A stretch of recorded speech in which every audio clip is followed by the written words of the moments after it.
Hey y'all, I'm making some small journals to go inside my boo bags. These sheets were originally 8.5 by 11 and I cut them in half. So now they measure 5.5 by 8.5. And I found this cute piece of fabric in the rolled up $1.25 fabric pieces at Dollar Tree. And I'm using a glue stick only because I'm going to stitch around these covers. And I'm going to cherry pick what I want out of this fabric so that I can get a good image on the front of each journal.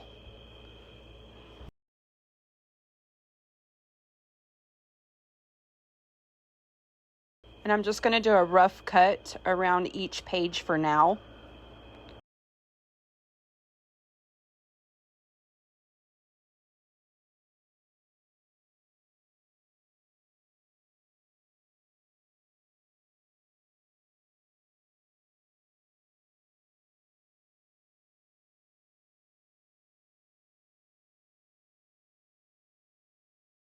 You can see how I'm kind of picking and choosing which images I want. The glue stick allows me to move that paper around as well.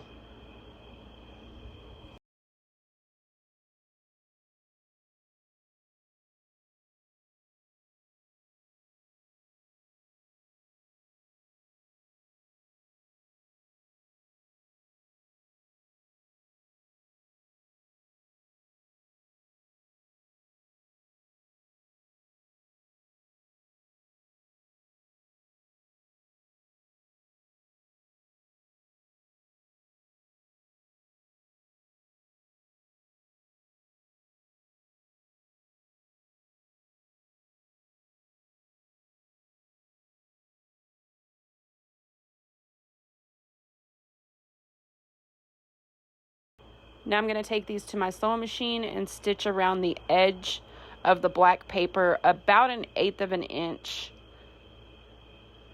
from the edge. And here I'll show you.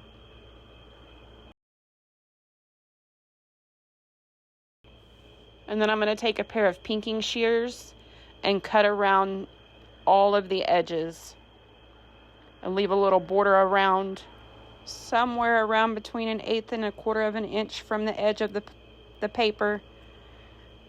And then once I do that, I will take all 4 of the covers and fold them in half.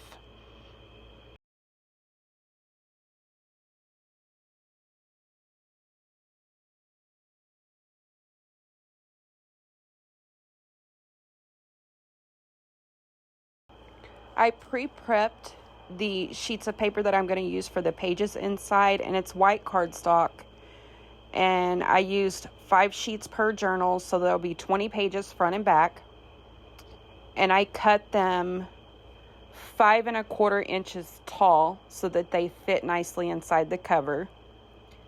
And I need to trim that right edge off just a little bit, so I'm going to take a pin and mark where I need to trim that edge off so the pages fit inside the cover well. And then I just used my paper trimmer. It's a little rough on my paper trimmer to do this many layers of cardstock, but I do it. I just took them to my paper trimmer and used the mark that I put on there and cut these pages a little bit to make them fit.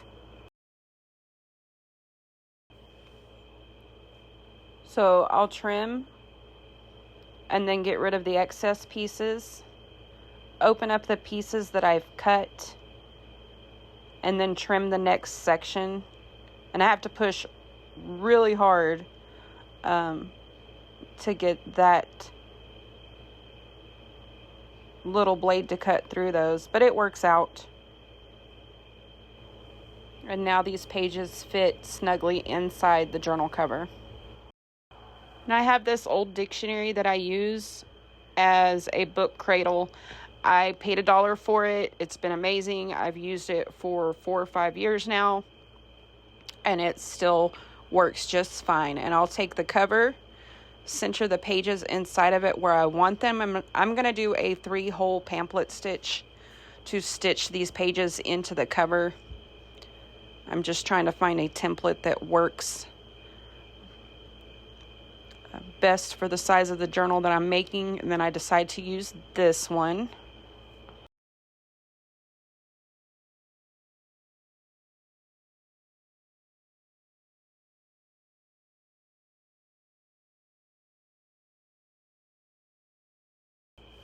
I'm just going to hold the template in place, take my punch tool, and punch a hole in the center, one hole in the top, and one hole in the bottom.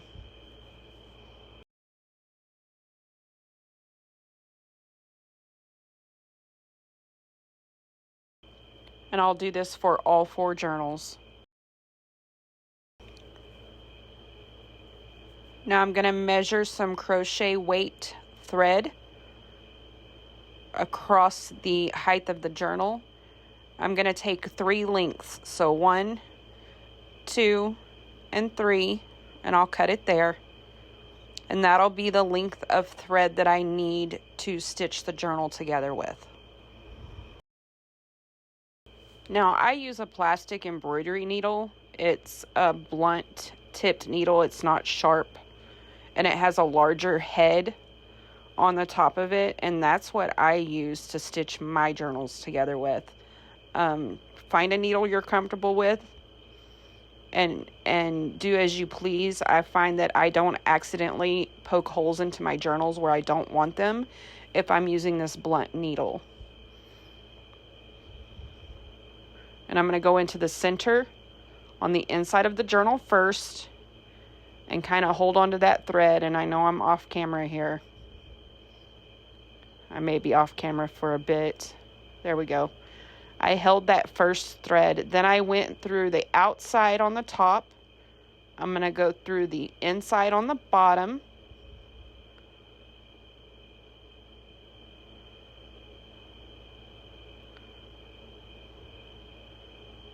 And then I'm going to shorten that thread on my needle a little bit. I had it a little bit too long on there.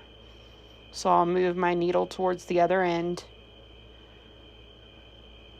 And then I'll go back through the center from the outside.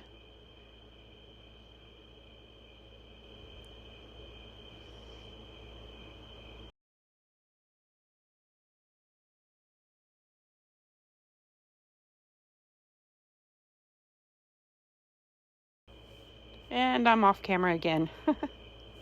Sorry, y'all. Sometimes when you're fighting with these things, you have to get them up close to your face. Okay. So back up through the center. Now, the trick is to have one string on one side of that center line and one string on the other side of that center line. And then I always have this thing about my strings needing to be the same length. So I'm just adjusting the tension so that my strings are the same length when I go to tie them together.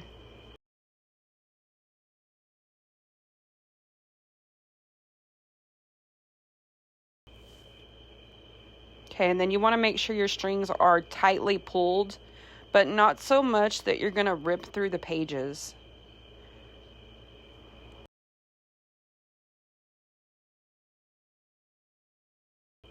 And then just tie a simple knot in the center.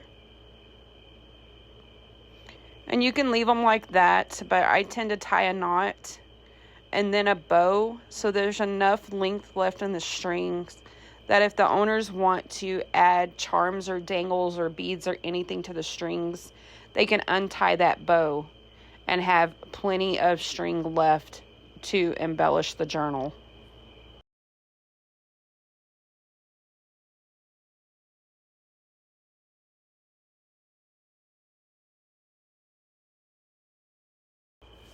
Okay, and then you're going to want to flip through all the pages of the journal and lay them out flat.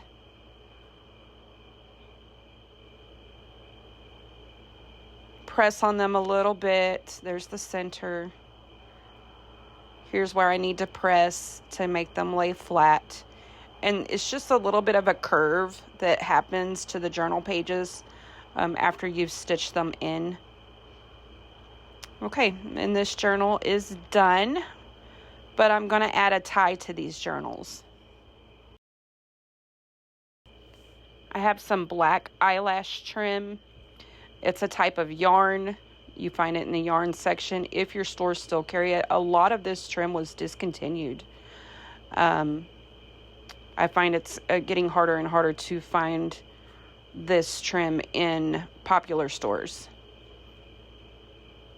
And I'm just going to take this trim. I wrapped it around the journal twice, and I'm going to tie it into a bow. Okay, this one's done, and I will continue on with the other 4. And then these will go into my boo bags. Thanks for watching, y'all.